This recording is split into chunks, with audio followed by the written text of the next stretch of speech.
Night vision and thermal scope technology is something I've been experimenting with in an effort to record nighttime gameplays for the channel. But up until recently, I failed to find a setup that worked well enough for me to be able to reliably create engaging gameplay footage with. But that changed this year when I looked into the Sionyx Opsin and the latest commercially available thermal scopes that are on the market. First of all, let's look at the Sionyx Opsin.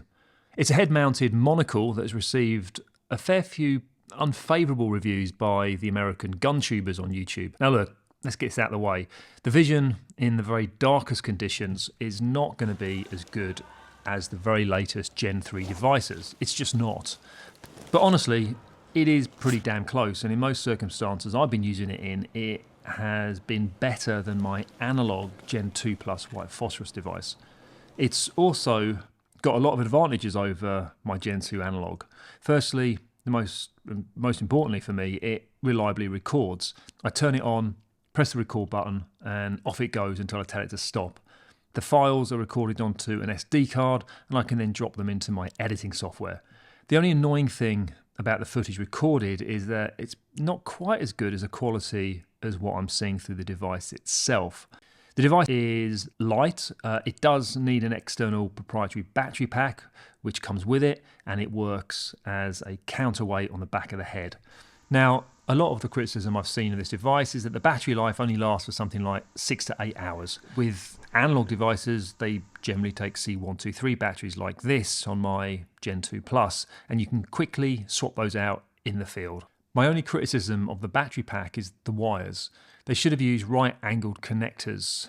Now, the wires are strong and the connectors are very high quality, but they do stick out here, which I could see it getting caught up on bushes or when moving through trees and woodland, that sort of thing. Also here where it attaches to the camera, the wire limits how much movement I can make to the position of the camera. I've mounted it on my own J-arm here, by the way. The one that comes with it is okay, but this one just gives a few extra millimeters of adjustment over the eye for the perfect fit. Now, it doesn't come with this Rhino mount. This is my own Rhino mount. I don't want to go too much into the extra features of the device. Most of them are just not really that interesting for me, or probably not that useful for airsoft gameplay recording. It's got a GPS and compass, for example, which could be useful, but for me, it's not really something that I'm that interested in. One thing I would like to mention that I feel is an important advantage that this device has over analog devices, for airsofters especially, is that there is no risk of the device becoming damaged if it's exposed to bright light during a game. In fact, you can even train with it safely in daylight. While I'm using the device here, it's switched on and I'm viewing through it, something that would cause catastrophic damage to analog tubes. Now that's pretty cool, and if you're in game, the chance of you getting a bright white light shining your face is high, and if you're using analog devices, the chance of that causing damage to your expensive device is high. With this, you don't have to worry about that. That is pretty cool. Talking about damage to the device during a game, I've popped on a lens protector. It's made by a company called Lions Gear, and it has a sacrificial lens on the front of it, and they claim it's going to withstand several airsoft BB hits, and that's going to prevent the Opsin lens from getting smashed during the game. Probably quite important to get one of these. I certainly didn't fancy taking the risk of having this device damaged. So yeah, Lions Gear produced these, and it's a cool, fit snugly, perfect. There was something I was going to keep secret because it gives me a bit of an edge in the field, to be honest, and I don't really want my opponents to know about it, but here goes, let's tell you about it anyway. So it's this little torch is a 1050 out of bounds infrared illuminator. This torch is useless for anybody who is using analog night vision devices. That includes the latest Gen 3 tubes, and that's because Gen 3 devices are only capable of seeing up to 950 Newton meters of infrared light. The Opsin, however, can see beyond that, and with this little 1050 illuminator, which is going to set you back around 200 pounds, that's if you can find one, it can light up the environment with a powerful floodlight, and the only visible clue that you're illuminating the area to those who are using the latest Gen 3 analog night vision devices will be a very slight red glow from the bulb of the torch. That's if the Gen 3 user is looking straight into the torch. Now that's pretty cool.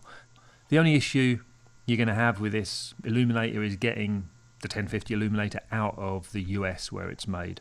It is restricted from export under ITAR regulations, so if you are looking to get one, I wish you good luck. Getting caught trying to get it out of the US may result in some prosecutions, but yes, it's a very, very cool advantage that this Sionyx Opsin has over analog devices, and that's something that I've not seen talked about online.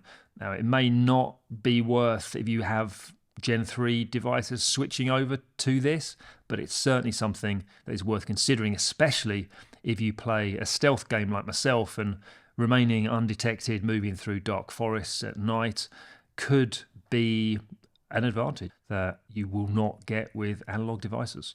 Before we move on to look at my thermal scope, let's take a look at the eye pro that I'm wearing. You'll often see me using mesh eye protection in my videos. This is because as a ghillie sniper who wears a balaclava, goggles with clear lenses fog up. There's just no getting away from that. Mesh is more practical. But at night time, mesh goggles restrict the light that goes into your eyes and make it even more difficult to see in the dark. In effect, it's like wearing sunglasses at night. Thankfully, a new product hit the market this year by an American company called Trittech. These clear lens goggles have built-in fans and battery which prevents fogging issues. They are a really cool product and are the first clear lens eye protection that I would recommend. Perfect for wearing with my Opsin night vision monocle. The scope I'm using is made by a company called Hikmicro, and the model is the Panther 2. The abilities of the Panther 2 as a thermal scope are stunning. It picks up the very slightest of differences in temperatures and displays them in very high definition and detail. It's also relatively light and small and works well on non-bolt action replicas as well, such as SMGs or ARs. It's a really impressive piece of kit, and the ability to use it during the day as well as nighttime allows me to pick out even perfectly concealed targets in the forest that I wouldn't be able to spot with a normal scope. Thermal really is a bit of a game changer, especially when counter-sniping against other ghillie snipers. It's literally like having predator vision during an airsoft game. It has a number of features that are not very useful to me as an airsofter, such as the built-in laser rangefinder or the ballistic calculator. But what it does do, which is what I needed to do, is record the footage of my shots in high definition.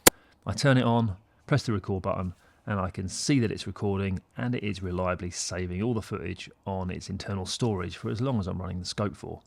It comes with a couple of batteries and its own charger. The batteries last a good 5 to 6 hours when using the scope normally, although it does seem to use power quicker when I'm constantly recording, when I'm getting around maybe 4 or 5 hours recording time for each of the batteries. The price of the scope is around £3,500. It is pricey, it's not a cheap piece of kit, but as you can see, it is incredibly effective, and the more I'm using it, the more I love it. On my pistol, I'm using an Olight torch, which is a built-in laser, which I can adjust the zero on. And that is my night vision setup for use during airsoft games. Thanks very much for watching, and I'll see you next time.